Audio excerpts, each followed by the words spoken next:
Bonjour à toutes et à tous. Bienvenue en tous les cas pour ce moment d'échange. Alors, on est ravi de vous retrouver. On a choisi cet horaire en espérant qu'il soit le plus adapté pour ne pas empiéter sur vos réunions de l'après-midi. Alors, je suis avec Marie-Hélène Agis, qui est secrétaire adjointe du CSE de Orange SCE. Alors, Marie-Hélène, en quelques mots, tu as une des plus importantes délégations de notre CSE. Est-ce que tu peux un peu expliquer ton rôle? Merci. Bonjour Thierry, bonjour à toutes et tous. Tout d'abord, j'espère que vous allez bien. Effectivement, j'anime les commissions de santé, de sécurité et conditions de travail qui sont au nombre de 6 sur le périmètre de SCE.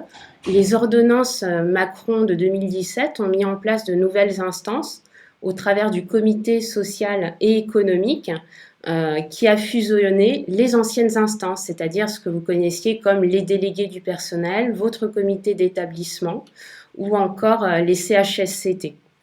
Donc ces commissions de santé, de sécurité et de conditions de travail, elles ont un rôle qui est fondamental. Elles reçoivent tout ou partie des délégations du CSE en matière de santé, sécurité et conditions de travail. Et à ce titre, elles ont un rôle fondamental dans la prévention. Elles peuvent proposer des mesures de prévention, par exemple sur le harcèlement moral, sexuel, agissement sexiste. Elles peuvent exercer également un droit d'alerte en cas de souffrance au travail, en cas de danger grave et imminent pour une personne. Elles peuvent aussi mener des inspections des locaux. Et une autre partie très importante de leur activité, eh bien, c'est le mandatement par le CSE en cas de projet de réorganisation de l'entreprise. Vous savez que l'entreprise s'adapte, réorganise régulièrement des collectifs de travail. Elle soumet pour avis aux élus du CSE, donc des projets d'organisation. Et à ce moment-là, nous mandatons les commissions, les C2SCT que j'anime, pour instruire les projets en question. Et j'avais à cœur de le souligner, mais depuis le début de la mandature, nous avons toujours mandaté ces commissions afin de bien étudier ces projets d'évolution que nous soumet l'entreprise. Alors en 2020, avec la pandémie, il a fallu réagir très très vite, mobiliser le réseau des élus, être au plus proche des préoccupations de nos collègues et de l'ensemble de la collectivité ASCE. Comment vous vous êtes organisé? Est-ce que tu peux nous décrire un petit peu tout ce qui a été mis en œuvre pendant cette année et qui continue d'ailleurs en 2021? Je te remercie Thierry. C'est vrai que cette crise sanitaire, elle a bouleversé les collectifs de travail, nos vies, nos familles et donc nos modes d'organisation, nos conditions de travail. Et assez vite, avec les élus du CSE, on s'est demandé comment on pourrait toucher, entre guillemets, les salariés. Je m'explique. Effectivement, comment en période de télétravail massif, quasiment généralisé, on arrive à identifier comment vont les salariés, de quoi ils ont besoin, quels sont leurs ressentis. Et donc, assez vite, on a projeté l'idée de faire un questionnaire qu'on a mis en œuvre. J'en profite d'ailleurs pour remercier Gilles Procureur, secrétaire adjoint également du CSE. Et on a adressé un questionnaire aux salariés pour connaître eh bien leur réalité quotidienne, leurs attentes aussi vis-à-vis de l'entreprise. On l'a adressé au départ de manière assez régulière, tous les 15 jours, et puis on l'a fait tout au long de l'année à différentes périodes, confinement, reconfinement, etc. Et dès le début de la crise sanitaire, bien cela nous a permis de détecter rapidement les besoins notamment de matériel des salariés. Hein, comme chacun sait, forcément, le mobilier qu'on a à la maison n'est pas du matériel de bureau et il était forcément souvent inadapté. Et puis, ça nous a permis aussi d'identifier la fatigue de certains salariés qui devaient allier travail et puis place à la maison pour ceux qui ont des enfants plus jeunes. Voilà. Donc, fort de ces constats, on a réussi à obtenir des choses et on a pesé sur les décisions, je crois, de la direction pour les sensibiliser aux besoins des personnels, notamment ce qui concernait le matériel et puis la fatigue d'être en télétravail tout seul à la maison. Évidemment, nous ne sommes pas, même si nous avons fait beaucoup de choses, nous ne sommes pas des professionnels du sondage ou de la statistique, et on voulait pouvoir approfondir le travail qui était initialisé, questionner aussi nos nouveaux modes d'organisation qui sont renforcés avec cette crise sanitaire. Et puis, après cette année si spéciale, on avait aussi à cœur de savoir comment les gens se sentaient réellement, où ils en étaient, puis quelles étaient aussi leurs attentes vis-à-vis de leur entreprise ou encore de leur manager. Et c'est naturellement qu'on a décidé de se tourner vers des professionnels pour mieux prendre en compte toutes ces thématiques et pouvoir travailler dans les commissions grâce à ces résultats. Alors, comme tu le rappelais, le CSE s'est mobilisé avec tous les élus, tous les représentants du personnel, sous l'animation que tu as conduite. Et le TSE a souhaité aussi mobiliser des experts externes, et notamment un des cabinets les plus prestigieux, le cabinet Technologia, plus réputé en tous les cas sur ces questions-là. Est-ce que tu peux nous décrire en quoi la mission qui a été confiée à Technologia a porté? Oui, alors Technologia nous a apparu un peu comme une évidence, hein. C'est un cabinet qui est indépendant, qui est reconnu pour son expertise et son éthique depuis près de 30 ans dans le domaine de la prévention et de l'amélioration des conditions de travail. Et puis c'est vrai que par rapport au sondage que nous avions mené, nous voulions encore une fois aller plus loin. Nous n'avions pas la possibilité, par exemple, de donner une expression libre aux salariés à l'aide de verbatim, pouvoir exploiter tous ces verbatim. Et on voulait vraiment pouvoir aller plus loin, par exemple, sur le terme des risques psychosociaux, du management, connaître les attentes des salariés. C'est naturellement vers Technologia qu'on s'est tourné pour mener cette grande enquête. Donc, sans plus attendre, j'ai le plaisir d'accueillir Marc Chenet, directeur général de Technologia, qui va nous livrer les résultats de cette enquête, un sondage qui vous a été adressé le 1er février dernier, qui portait sur vos conditions de travail. Sans plus attendre, Marc, c'est à toi, et puis dans un second temps, on posera les questions que vous nous faites parvenir. Merci Marc. Merci Marie-Hélène, merci Thierry. Donc effectivement, c'est avec un grand plaisir que je vais pouvoir vous présenter. Donc je me présente, Marc Chenet, directeur général du groupe Technologia. Ça fait très très longtemps que je travaille avec toutes mes équipes pour le groupe Orange et pour le groupe France Télécom, puisque pour ceux qui ont une ancienneté, nous étions également à vos côtés en 2009 dans des situations plus complexes. Donc effectivement, on va aborder un sujet qui est très difficile, hein, la question des conditions de travail, dans le sens où il y a beaucoup de paramètres qui interagissent dans vos conditions, et on va essayer d'aborder ça de manière structurée pour que vous puissiez avoir une vision globale, mais également une vision sur certaines thématiques spécifiques. La première chose donc, que je tiens à aborder avec vous, c'est de vous montrer comment on travaille sur ce sujet-là. On a systématiquement deux aspects à traiter, les causes et les conséquences. Et les causes, c'est très important. Les causes d'ordre professionnel, elles sont très nombreuses. Et vous, quand vous arrivez au travail le matin, il y a plein de choses qui peuvent interagir et qui se retrouver dans une des différentes classes que vous voyez à gauche sur cet écran. La vision de la conjoncture économique, les charges de travail, les relations avec les personnes, votre autonomie, votre système de management, vos modes de reconnaissance, les valeurs, la vision de l'avenir, et également l'environnement même de travail qui aujourd'hui est très perturbé. Vous travaillez de chez vous. Et on regarde tous ces éléments-là, c'est de comprendre en quoi ils vont impacter vos comportements et vos ressentis. Et on va regarder trois grandes dimensions, la santé, la satisfaction et l'engagement, qui sont vraiment des notions très très différentes. Et donc, on est à gauche avec une batterie de questions pour ceux qui ont eu l'occasion d'y répondre. On a plus de 60-70 questions. Et en particulier, on va se tourner autour de 44 questions.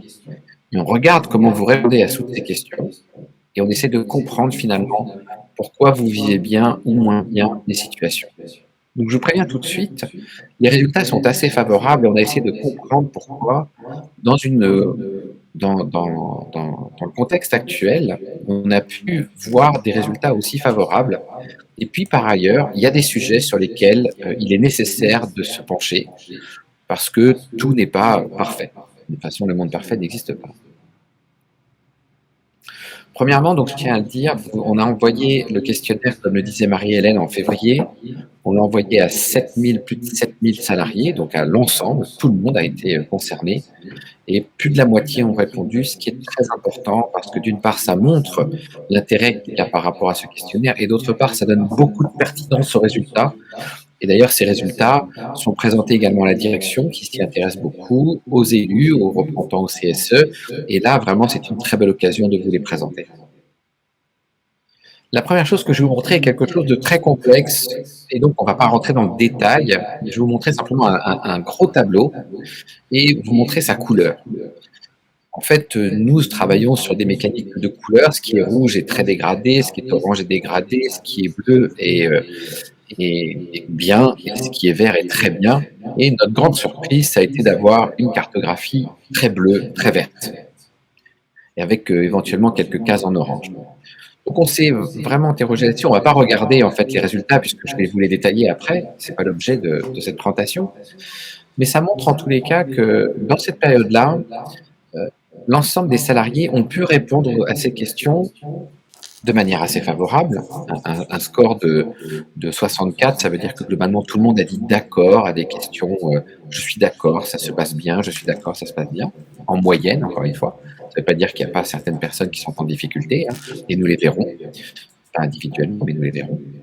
Et ce que on a essayé de comprendre pourquoi beaucoup d'entreprises avaient cette configuration, puisqu'on travaille pour beaucoup d'entreprises. Et ce qu'il apparaît très nettement, c'est que à partir du moment où l'entreprise pour laquelle vous travaillez a réussi à bien communiquer pendant cette période de crise sanitaire, bien les référentiels ont changé et les réponses ont été apportées de manière plus favorable. On aurait pu l'avoir dans certains cas de figure parce qu'on prend comme référentiel une crise sanitaire et non pas un quotidien habituel. Donc, c'est assez normal d'avoir une vision plutôt positive des choses. Et dans cet espace-là, nous allons quand même essayer de comprendre, d'une part, s'il existe des personnes qui vivent moins bien la situation et personne ne peut être oublié dans une étude de ce type-là. Nous ne sommes pas à dire, comme la majorité se porte bien, donc tout va bien. Non. Si une grande partie se porte bien, essayons de comprendre ceux qui sont plus en difficulté et de pouvoir les accompagner plus individuellement. Et d'autre part, d'essayer de voir les sujets sur lesquels, éventuellement, il reste quand même des difficultés à approfondir. Et donc, on va traiter quelques sujets comme ça pendant une vingtaine de minutes. Ça va aller assez vite, les slides, mais vous inquiétez pas, je vais essayer d'être très, très pédagogique par rapport à cette situation. La première chose qui nous a intéressé, c'est de voir la satisfaction que vous avez par rapport au travail et l'engagement. Et comme on peut le voir, il y a quasiment 80% des gens qui sont satisfaits de leur situation professionnelle et quasiment 90% qui sont en plus engagés. Et c'est pas la même notion. Souvent, on est engagé pour peu de choses. On est engagé parce qu'on aime son métier, on aime son entreprise. Et puis après, on peut être moins satisfait parce qu'on n'aime pas les conditions dans lesquelles on fait son travail. Donc le décalage est assez normal et on peut très bien le comprendre, par exemple, dans des métiers comme le métier d'infirmière. Ce sont des personnes qui sont terriblement engagées, mais qui naturellement ne vont pas vous dire qu'elles sont très satisfaites de leurs conditions de travail. Ici, le décalage, il est pas très très important, mais il existe quand même. Et donc, vous voyez, on a cette cartographie avant avec tous les facteurs professionnels, puis la satisfaction, l'engagement, et nous avons tout rapporté sur un seul graphique que je vais quand même vous décrire pour que vous compreniez bien ce qui se passe. La ligne bleue, c'est un indicateur qui reprend toutes les causes professionnelles, la charge, l'autonomie, toutes ces choses que je vous ai dites. On a mis 44 questions dans un seul indicateur qui est ici, qui, direction par direction, vous donne une ligne. La ligne bleu ciel, c'est une seule question. C'est êtes-vous satisfait? Et ce qui est très très intéressant, c'est de voir l'énorme corrélation qu'il y a entre 44 questions qui sont explicatives d'un comportement et une seule question qui montre ce comportement. Au-dessus, vous avez la question de l'engagement. Comme je vous disais, il est supérieur. Encore une fois, on voit à quelques exceptions près que vous connaissez mieux pour ceux qui y travaillent. Encore une fois, cette courbe, elle est très corrélée, tout en étant déliée. Et puis enfin, en rouge, vous avez un indicateur de stress, qui était une question. Et là, c'est pas nécessairement corrélé. Comme on peut le voir ici, si la satisfaction baisse, le stress monte. Donc ça peut avoir du sens. Mais on peut avoir des niveaux de satisfaction qui baissent, du stress qui baisse. Ça, ce sont des questions, je dirais, de contenu du travail. Il y a des fonctions qui sont plus puissantes que d'autres. Et donc, la corrélation n'est pas systématique. Mais là, d'un seul coup, on a une vision globale de se dire, mais direction par direction, est-ce qu'il y a de grandes nuances ou est-ce qu'au contraire, il y a une tendance générale et d'essayer de comprendre cette. Ça, c'était vraiment un premier point qui est très important sur lequel on partage énormément pour se dire, tiens, finalement, il y a peut-être des directions qui sont plus prioritaires en termes d'action que d'autres. Certaines se portent bien et on peut essayer d'aller comprendre ça. Nous n'irons pas dans ce détail aujourd'hui. En tous les cas, sachez qu'on travaille énormément avec les instances et également, pour avoir apporté ça à la direction, on travaille énormément de manière coordonnée pour que justement on puisse approfondir des questions d'organisation. Nous ne cherchons pas des responsabilités individuelles, ce n'est pas le but de l'exercice. Une fois qu'on a fait ça, on commence à s'interroger de manière assez descendante sur ce qui fait finalement l'intérêt au travail, ce qui fait la dynamique collective de l'ensemble des salariés.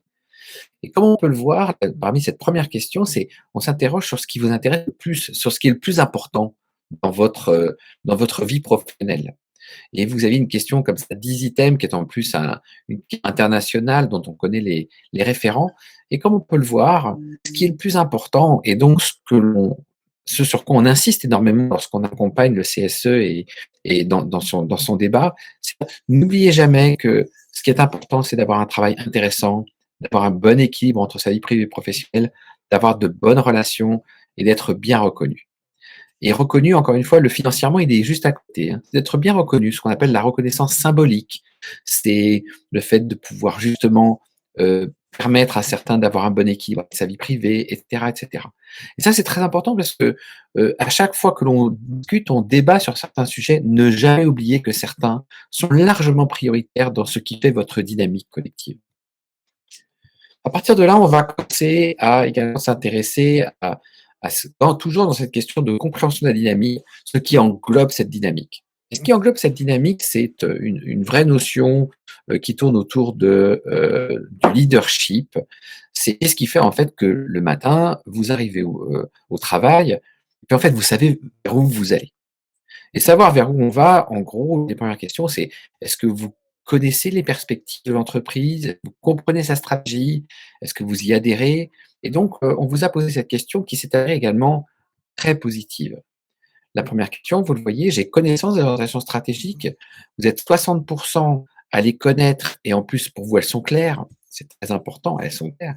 Ici, vous les connaissez, mais c'est peut-être pas très clair. Et vous avez ici, comme on vous dit toujours, un pourcentage qui ne les connaît pas. Il faudra toujours essayer de comprendre pourquoi des situations individuelles nécessitent une certaine attention. Puis la deuxième chose qui est également fondamentale et très intéressante en termes de communication de l'entreprise et d'appropriation de cette communication, c'est lorsque vous connaissez ces orientations et qu'elles sont claires, en plus vous y adhérez.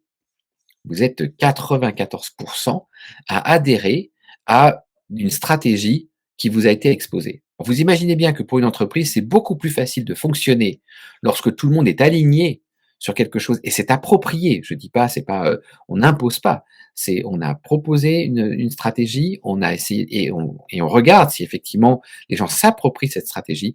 Et à partir de là, ce que l'on voit, c'est qu'on est dans une configuration qui est très positive. Il y a beaucoup d'organisations qui sont très déstructurées, tout simplement parce que les directions n'arrivent pas à transmettre et au-delà simplement de transmettre, de s'assurer que l'ensemble des salariés sont favorables en fait avec cette dynamique et ces perspectives. Et puis, à côté de ça, on pose également la question de la confiance envers la direction générale. Est-ce que globalement, ceux qui vous gouvernent, que ce soit dans des phases de croissance, que ce soit dans des phases de crise, comme c'est le cas actuellement, est-ce que globalement, vous leur faites confiance? Alors, le taux est plus relativisé, comme on peut le voir ici dans l'ensemble. Vous êtes 72%, donc 3/4 à faire confiance envers la direction générale. Et encore une fois, c'est quelque chose de très, très important en termes de leadership.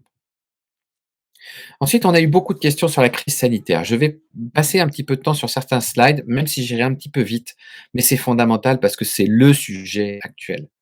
La première question, c'est est-ce que globalement, vous avez été bien accompagné dans tout ça? Et comme on peut le voir, l'entreprise vous a bien informé. Et vous avez toujours cette grande majorité de personnes qui considèrent avoir été bien informées. Et puis à côté, vous avez à nouveau 20%. Et encore une fois, je n'ai aucune position par rapport à ça. Moi, je le redis toujours vis-à-vis des élus, il faut comprendre pourquoi 16% n'ont pas pu s'approprier ça. C'est pas nécessairement de leur faute, c'est même certainement pas de leur faute.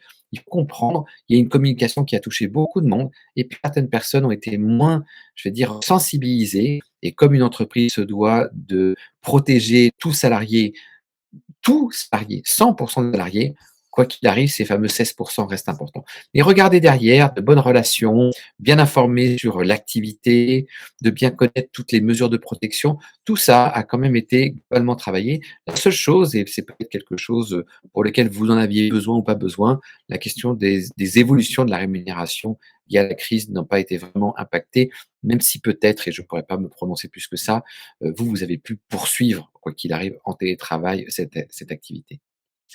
La deuxième chose que l'on a pu lire dans la presse, c'est que la charge de travail a été ressentie comme étant en augmentation.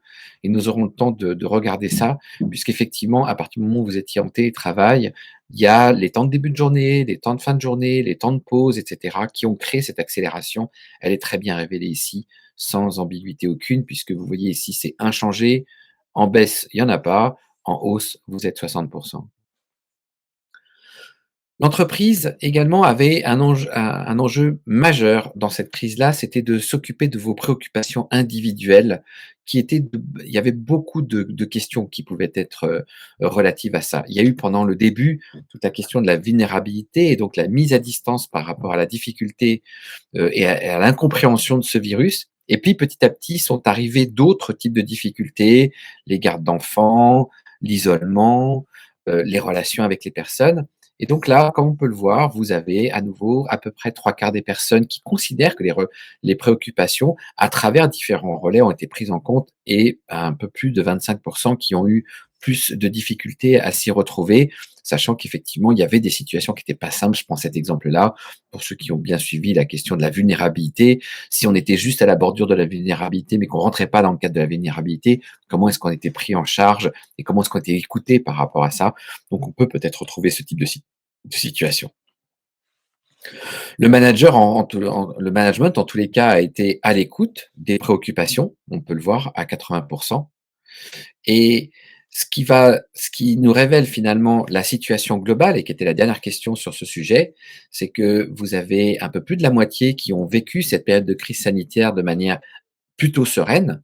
Donc, ce qui est positif, ça veut dire que chacun a pu être mis à distance sans prise de risque par rapport à ça, plus 12%, donc on est maintenant à quasiment 70%. Et il y a aujourd'hui encore un bon tiers de personnes qui ont des difficultés par rapport à cette crise, des difficultés, encore une fois, je vous l'ai dit, de différents ordres, et en particulier la question de l'isolement et de la gestion de ces espaces de travail, c'est quelque chose de très complexe à vivre. Plein de personnes font leurs réunions dans leur cuisine, ça ne se compte plus. Sur la question du télétravail, bien entendu, on commence à se projeter aujourd'hui.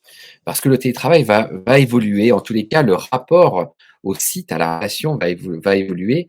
Et donc, on s'est reposé cette question. La première chose, c'est de se dire qu'avant la crise, il y avait 42% des gens qui ne télétravaillaient jamais. Après la crise, on va regarder la deuxième ligne. Vous en avez un tiers qui souhaiterait télétravailler 2 jours et un tiers qui souhaiterait télétravailler 3 jours. Ça, c'est très, très important pour qu'on est vraiment au cœur même des discussions. Et est-ce que globalement, les évolutions venaient plutôt vers 2 jours ou plutôt vers 3 jours? Comme on peut le voir d'ailleurs, on est plus en demande de télétravail en Île-de-France qu'en province pour des questions de transport. Mais globalement, ici, se trouve une discussion qui est complexe. Il sera extrêmement important, en tous les cas, de faire attention à toutes les dérives du télétravail que l'on va aborder dans cette présentation. Bien entendu, les demandes tournent plutôt autour du lundi, du vendredi. Et aussi, le télétravail se met en place majoritairement, comme le disait Marie-Hélène, ce qui est attendu en termes d'équipement, mais comme vous pouvez le voir, on a tout mis, mais avant toute chose, de mettre en place un fauteuil. D'ailleurs, moi, je suis en télétravail et j'ai une petite fille qui crie à côté, c'est pas facile. La question de la relation avec l'ensemble des collaborateurs, on peut le voir. En termes de collectif par rapport aux personnes qui travaillent avec vous, il y a un nombre non négligeable de personnes qui considèrent que ça se dégradera. En revanche, vis-à-vis du management, au contraire, tout le monde considère que cette relation managériale sera maintenue. Ce qui est très important, je vais passer sur ce slide-là, ce qui est très important, c'est de voir que les salariés, principalement, voient à travers le travail un avantage vis-à-vis des transports et vis-à-vis de l'équilibre entre la vie privée et la vie professionnelle. Mais plus on demande de jours de télétravail, plus on insiste sur ces indicateurs-là. En revanche, les indicateurs négatifs sont bien entendu des questions de relation avec les collègues et de sentiment d'isolement.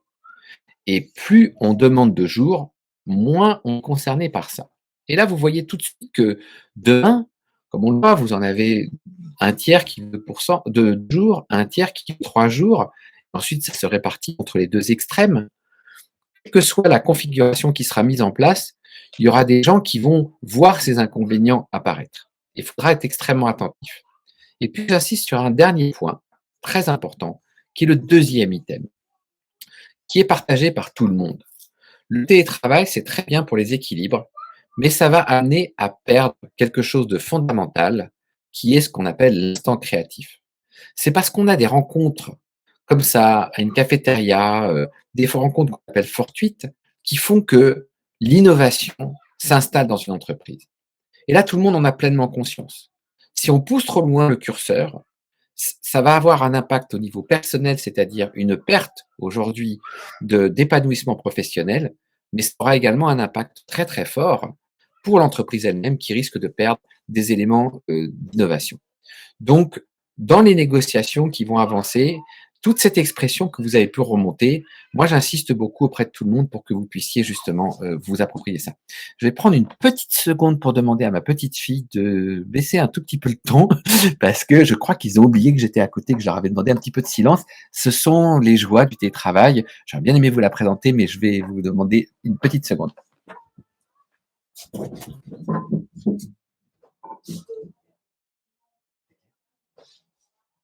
Tu veux? Oui, on laisse sa marque de petites secondes. Ah bah ça y est, il est déjà parmi nous. Voilà. Oui, oh là là, ils ont vite compris. Ils ont vite compris. Une petite fille de 4 ans et un garçon de 8 ans, ça joue à côté, je peux vous dire que c'est la fête. Voilà, c'est que du bonheur quand même. Ça, c'était vraiment quelque chose de fondamental à retranscrire et je pense que vos expressions sont très, très, très importantes pour que les discussions qui ont lieu demain sur ces grandes évolutions de l'environnement de travail puissent être faites non pas en fonction d'idées que l'on se fait, et bien entendu qu'il y a même des choses qui peuvent perturber, hein, c'est-à-dire se dire mais plus il y a télétravail, moins il y a de surface de travail, plus il y a d'économies en termes immobilières.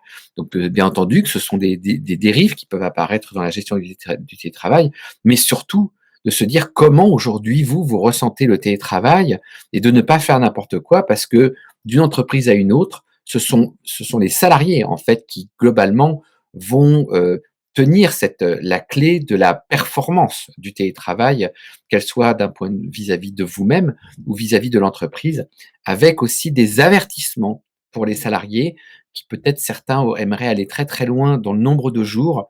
Or, très loin dans le nombre de jours, ça peut avoir des conséquences à long terme. D'ailleurs, je précise aussi une chose qu'on n'a pas dans ce graphique-là, mais ceux qui souhaitent le moins de télétravail, ce sont les plus jeunes générations. Ce sont ces générations-là qui souhaitent d'être dans des collectifs pour ne pas être perdus. Maintenant, regardons la vision de l'avenir. Sur la vision de l'avenir, il y a une chose qui est assez intéressante et qui est assez stable. Vous êtes 19% à 3 ans à penser que vous serez toujours au même poste. Vous êtes 37% à penser que vous aurez changé de poste. Donc, ça veut dire qu'il y a une vision, une perspective de mobilité. Et puis, vous êtes 26% à ne pas trop savoir, dont une petite moitié pour qui c'est pas très agréable d'être dans le flou. Mais si vous regardez bien ce graphique-là, on a fait le même en ayant un avenir probable et puis un avenir idéal. Et on pose globalement la même question. Et regardez bien, dans l'idéal, il n'y a plus que 15% des gens, hein, on passe de 19 à 15% des gens qui aimeraient être au même poste, et sur le coup, vous avez 50% des gens qui aimeraient changer.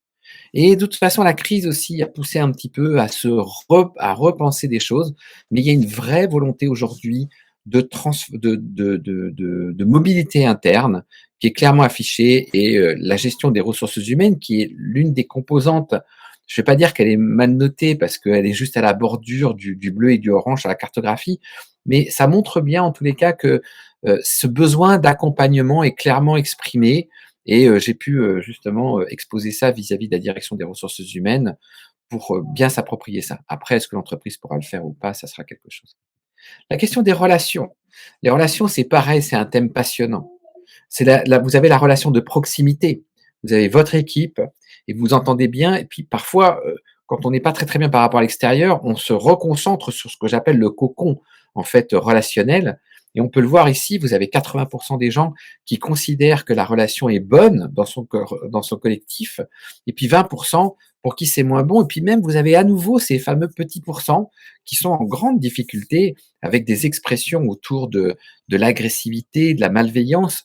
Donc, quoi qu'il arrive, la question de la prévention, comme je vous le dis, c'est pas simplement se satisfaire d'un 80%, c'est d'aller aider les personnes qui se trouvent dans ces zones-là et qui ne trouvent pas justement leur équilibre. Et puis là, on posait la même question, c'est-à-dire que là, c'est l'ambiance de travail au niveau de votre service. Mais si vous posez la question, l'ambiance de travail au niveau de l'entreprise, alors d'un seul coup, c'est toujours un petit peu moins bien en dehors. Et c'est toujours souvent un petit peu moins bien en dehors parce que on vous demande, mais est-ce que vous entendez bien avec les différents services avec lesquels vous travaillez? Et comme vous pouvez le voir, il y a quand même un gros tiers de personnes, 37% des gens ici, qui considèrent que les services ne s'entraident pas bien en tous les cas. Alors, je dirais, un gros 2 tiers, c'est un beau score, mais on comprend bien d'un seul coup que si ça manque d'entraide entre les différents services, alors effectivement, on voit la relation vis-à-vis de l'extérieur de son service de manière un petit peu plus dégradée qu'à l'intérieur de son service. C'est très très important, comme je vous disais, parce que au début, ce qui importe le plus pour vous, c'est l'équilibre professionnel, le sens du travail et les relations au travail. Et donc, continuer à travailler par rapport à ça, même si globalement c'est satisfaisant, c'est un sujet important. Quand on parle des contraintes professionnelles, on parle de ce qui empêche de bien faire son travail. C'est un vrai modèle sur la théorie des risques psychosociaux. Je veux bien faire, mais j'ai plein de choses qui me bloquent. Alors on s'est interrogé, qu'est-ce qui vous empêche aujourd'hui d'aller jusqu'au bout des choses? Et il y a 2 grands thèmes qui ressurgissent. La question de la lourdeur des protocoles, des process, et puis la question de la captation de l'information, et puis la question des effectifs. Ce qui est intéressant ici en termes de benchmark, c'est que vous avez tout en bas 21% des gens qui n'ont pas de contraintes. C'est un très gros score. De même, ce qui est en haut, c'est pas très élevé comparé à ce qu'on remarque à côté. Ça reste des zones sur lesquelles chacun va pouvoir continuer à travailler, mais bien entendu, améliorer le process des protocoles. C'était un sujet central en 2009 en particulier, et la question de la captation de l'information. Eh bien, on est toujours à marquer du doigt les endroits sur lesquels beaucoup de progrès pourraient être mis en place. Le management, lui, je ne suis pas rentré dans le détail de l'appropriation du management, mais globalement, encore une fois, vous avez une appréciation très positive du management sous l'angle humain et sous l'angle professionnel. Mais là, on va voir quelque chose qui nous a beaucoup intéressé. On avait posé la même question en 2019, puisque CSE nous avait déjà interrogé. Et là, vous avez la qualification du management. Et si vous regardez bien, le management bienveillant, il a pris quasiment 15 points en 2 ans. Il est moins hiérarchisé, il est plus en confiance, il est plus participatif, il est même un petit peu plus coopératif, il est plus soutenant, il est moins administratif, il est même moins qualifié de petit chef. Et là, on voit très très bien que l'une politique du groupe, qui est de rendre plus participatifs les modes de fonctionnement de l'entreprise et de sortir progressivement de ce qu'on appelle le management top-down, hein, c'est-à-dire la directive qui vient du haut et qui s'applique en bas et sans discussion aucune, eh bien, il y a une très nette progression aujourd'hui. Et si cette mécanique perdure, c'est quelque chose qui va toucher deuxième item que j'évoquais au début, le sens du travail, À partir du moment où vous êtes intégré dans des processus de décision, ça augmente le sens du travail et bien entendu, le management est un acteur essentiel pour réussir à créer cette dynamique-là. Ensuite, nous avons abordé un sujet très important qui est celui sur lequel je pense que nous avons passé un peu plus de temps avec les différents interlocuteurs à qui j'ai déjà pu présenter ces résultats, la question des exigences de travail. Nous avons posé 3 questions, en tous les cas 2 questions importantes. La première, c'est est-ce que vous débordez de votre temps de travail? Est-ce que globalement aujourd'hui vous travaillez plus le matin, à la pause méridienne, le week-end, pendant les vacances, le soir, etc. Et donc on vous a posé cette question, mais également on a posé une deuxième question, est-ce que lorsque vous débordez, est-ce que vous avez le sentiment de récupérer? Pas sur la notion légale nécessairement, mais est-ce que vous avez le sentiment de récupérer? Et comme ça, on a fait une distribution en fait de l'ensemble des répondants. 19% n'ont pas le sentiment de déborder. Vous en avez quasiment 40% qui ont le sentiment de déborder rarement. Vous en avez 35% qui débordent régulièrement et 5% qui débordent très fréquemment. Mais nous, on va s'intéresser à ceux qui débordent mais qui ne récupèrent pas. Pourquoi? Parce que alors, ce sont des pourcentages dans une échelle de stress. En fait, regardez le niveau qui est ici, ne regardez pas le chiffre. Plus on déborde, bien entendu, plus on est stressé. Mais également, ce qui est intéressant, c'est que je vais prendre ces 2 lignes-là. Si on déborde régulièrement et qu'on a le sentiment on n'a pas le sentiment de récupérer, on n'a pas ce sentiment de récupérer, on est aussi stressé que lorsqu'on déborde beaucoup plus et que l'on a ce sentiment de récupérer. Et vous le voyez ici, ces 2 taux-là sont quasiment égaux. En gros, ce que l'on explique, c'est que s'il y a des débordements, bien sûr, il faut les contrôler, mais l'un des actes majeurs de management, c'est de permettre la récupération et donc de permettre la déconnexion. Donc j'insiste beaucoup aujourd'hui, le travail à faire par rapport à ça, pour que tout le système de management, je ne parle pas de manager en tant que personne, mais que toute l'organisation qui va être mise en place par le système de management permette aux uns et aux autres de récupérer. Et en particulier, on verra que il y a des secteurs dans lesquels le débordement et la non-récupération est beaucoup plus importante. Et d'autre part, on voit ici que les managers eux-mêmes sont les personnes les plus concernées par cette problématique-là.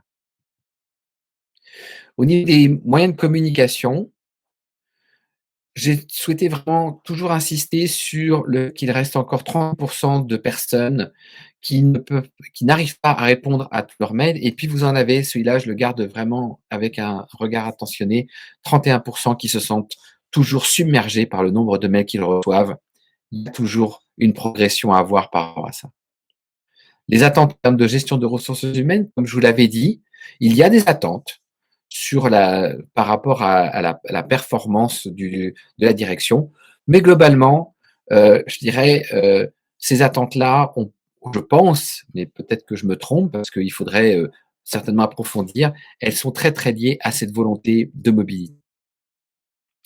Nous avons d'ailleurs posé une question autour de ARC et de savoir si cette mécanique-là avait permis d'améliorer la reconnaissance. Là, en revanche, il y a une grande minorité, un gros 2 tiers, qui n'ont pas considéré l'outil comme étant performant. Et la dernière chose que je voudrais évoquer avec vous avant de répondre aux questions de Marie-Hélène, c'est qu'on vous a posé des questions ouvertes et que l'on a pu analyser grâce à des logiciels sémantiques pour voir les grandes thématiques. Il y avait 3 sujets. Qu'est-ce qui est favorable dans votre vie professionnelle? Ce qui est défavorable dans votre vie professionnelle? Est-ce que l'on pourrait améliorer? Et donc, dans les temps qui se sont écoulés, il y a 4 thématiques favorables qui ont été largement évoquées. La première, c'est, je veux dire, la qualité des relations au travail. Et c'est, comme je vous l'ai dit, quelque chose de fondamental parce que ça fait partie de ce que vous attendez le plus dans votre travail. La deuxième chose, comme je vous l'ai dit, le management. Le management est très apprécié et il est dans une évolution positive. Donc, il n'y a pas de surprise. Ça confirme tout à fait la donnée quantitative. La question de l'autonomie. La question de l'autonomie, c'est très important de l'aborder sous l'angle de l'équilibre des uns et des autres, à partir du moment où vous pouvez tout à fait comprendre que si vous avez une forte charge de travail et que vous êtes très autonome, vous vous portez beaucoup mieux que si vous avez une forte charge de travail et que vous n'êtes pas autonome. Donc, à chaque fois qu'on travaille sur ces sujets-là, il n'y a pas un thème que l'on regarde et sur lequel on se concentre exclusivement. Le thème, on le met toujours en relation avec d'autres sujets. On essaie de voir si un thème est dégradé, est-ce qu'on n'a pas un autre qui vient compenser? C'est un équilibre que l'on recherche. On n'a pas 100% des thèmes qui se portent bien, on n'a pas 100% des thèmes qui se portent mal. C'est pas le monde de oui oui ou la fin du monde, quoi. Non, non, il y a toujours un certain équilibre. Et puis parfois, on est plus dans la zone d'équilibre et parfois plus dans la zone de déséquilibre. Mais donc l'autonomie aujourd'hui, elle est clairement affichée. C'est très important parce que c'est un facteur aussi très fort de l'équilibre de la charge de travail. Et puis enfin, la question du télétravail est largement exposée, comme vous pouvez le voir. D'ailleurs, c'est intéressant de voir que vous avez largement plus d'une personne sur deux qui a pris le temps d'écrire des verbatims, et ça montre en tous les cas cette volonté à la fois de pouvoir s'exprimer sur le sujet et ce qui est demandé, ce qui est fait d'ailleurs aujourd'hui, de vous restituer les résultats, de partager avec la direction à travers justement l'instance qui vous représente, à savoir le CSE. Tout ça rentre dans une dynamique où la construction des plans d'action relève de votre expression et pas simplement de l'idée que l'on se fait parfois au sein d'instances. Ce qui est défavorable, alors là, à nouveau, ben, on va retrouver le télétravail, mais sous justement ce que l'on pouvait imaginer, cette question de distanciation, cette question d'isolement, et puis alors très marquée, la question de l'environnement sur lequel beaucoup attendent des compléments. Le management, on voit que finalement, il restait quand même des éléments sur le management. Et puis, comme vous aviez pu le voir tout à l'heure, la question des process qui sont lourds, mal adaptés, et voire même une certaine complexité. Et là, on revient, vous voyez, sur des verbatims qui sont très en lien avec ce que l'on a évoqué de manière plus quantitative, à savoir des organisations parfois très, très silotées. Vos attendus sont très simples et c'est très, très bien. À la fois, ben, trouver et en tous les cas décrire la trajectoire autour du télétravail. Et là, je recommande beaucoup l'entreprise d'avancer, mais d'avancer doucement parce qu'actuellement, on réfléchit à chaud et que en sortant de la crise sanitaire, peut-être que un regard sur le télétravail va être modifié.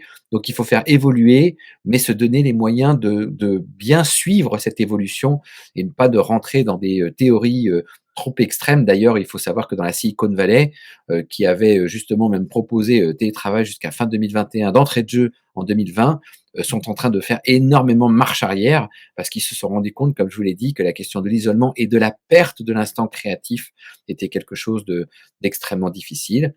Ensuite, la question de la reconnaissance du travail fourni, une organisation plus claire et enfin, de poursuivre le travail autour d'un management beaucoup plus participatif. Voilà en une demi-heure l'ensemble de ces résultats qui sont à la disposition en tous les cas des instances et pour lesquels justement ça m'a vraiment fait plaisir de pouvoir vous les présenter.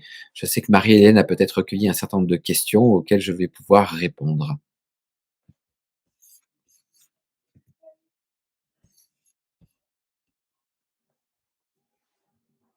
En revanche, je n'entends pas Marie-Hélène. Donc on va passer à quelques questions. Il y a eu beaucoup de questions. Je remercie les auditeurs. Donc, qu'est-ce qui t'a le plus surpris dans les résultats de cette enquête? S'il n'y a pas de Vraiment, surprise. ah si, bien sûr, il y a une vraie surprise. La vraie surprise, et c'est une surprise que je n'ai pas rencontrée que chez vous, c'est cette fameuse cartographie au départ qui est très positive. Et donc, on n'a pas travaillé que dans votre groupe, on a essayé de comprendre pourquoi elle a été positive et on s'est rendu compte qu'elle était positive dans les entreprises qui avaient énormément communiqué pendant la crise pour rassurer les personnes et ne pas les laisser je veux dire, l'incompréhension et le flou absolu. Et ensuite, une fois que vous aviez cette communication qui était bien posée, faut bien comprendre que lorsqu'on répond à une question, on répond toujours à une question de manière relative.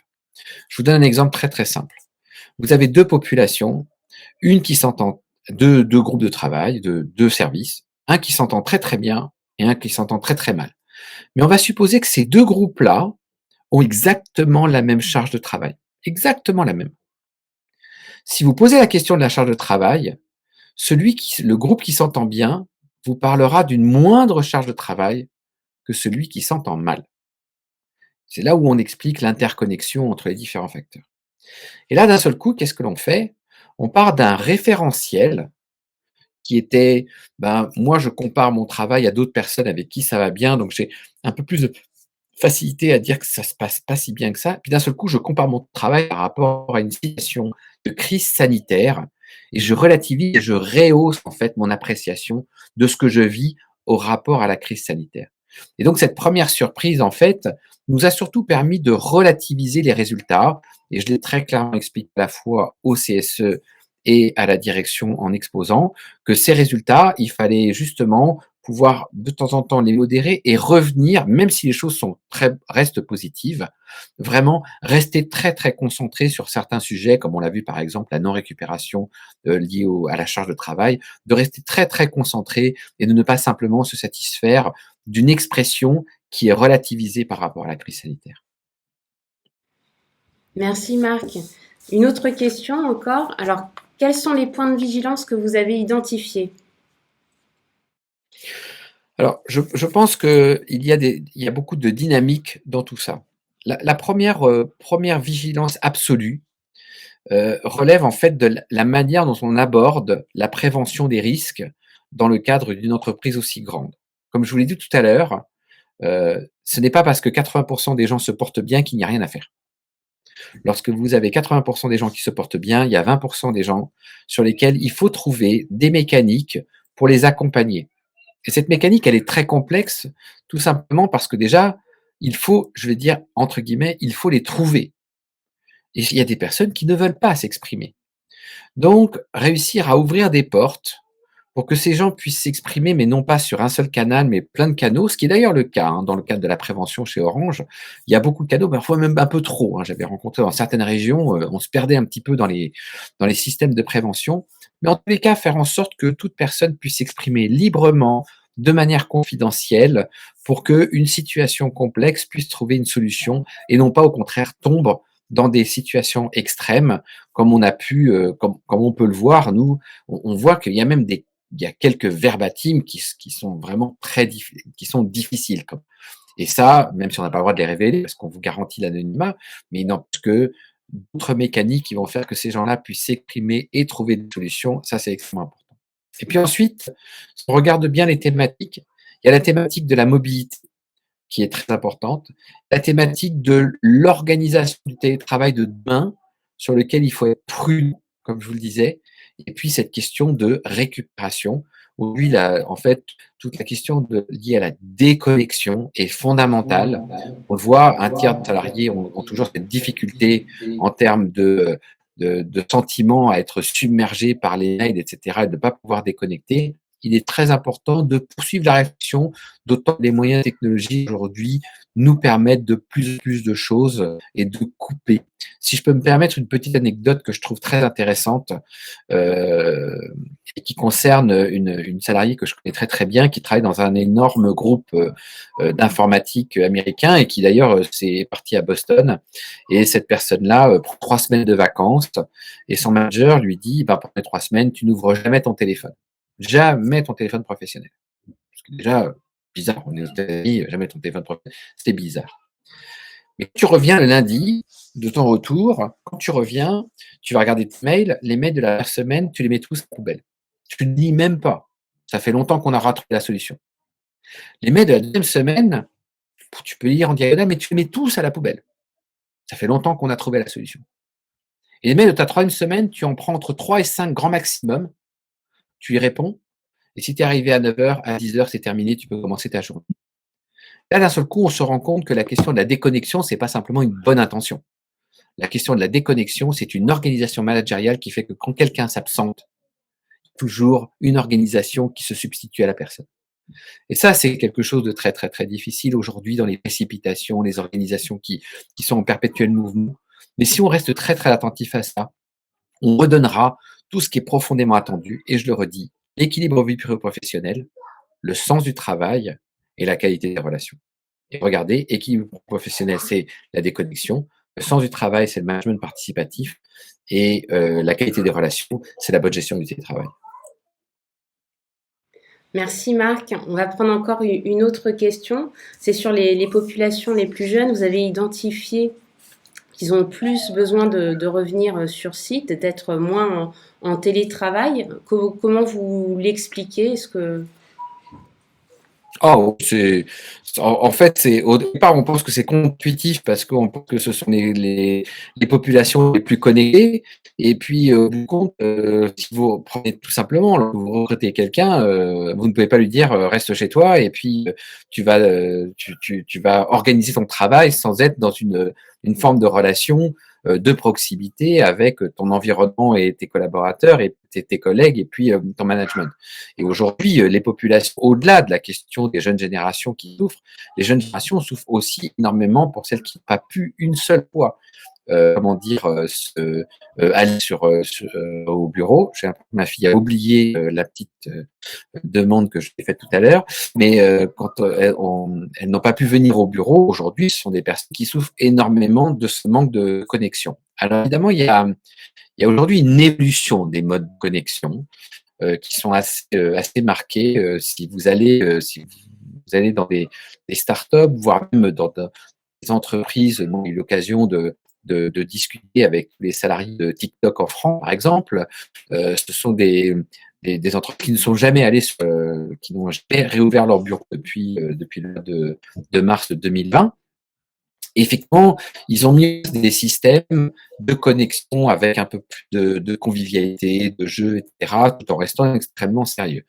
Mais néanmoins, là-dessus, les jeunes, eux, ont cette grosse difficulté de ne pas être dans un environnement. Et en parallèle de ça, au contraire, ceux qui ont, je veux dire, une certaine ancienneté, eux, connaissent les ficelles, entre guillemets, du métier et peuvent, pendant un certain temps, prendre cette distance. Donc cet équilibre-là, aujourd'hui, est assez difficile à trouver. Après, on pourra trouver des situations assez extrêmes.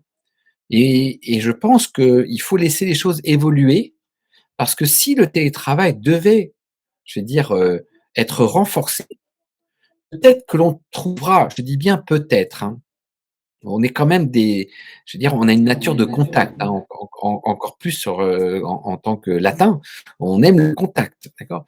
Et peut-être que dans certains cas de figure, certains modes de communication numérique vont redonner finalement ce contact que l'on recherche dans un équilibre entre être dans un environnement avec moins de transport, plus de relations avec sa famille, et puis la relation fondamentale, hein, ça fait partie des 3 demandes prioritaires, une relation fondamentale avec les salariés.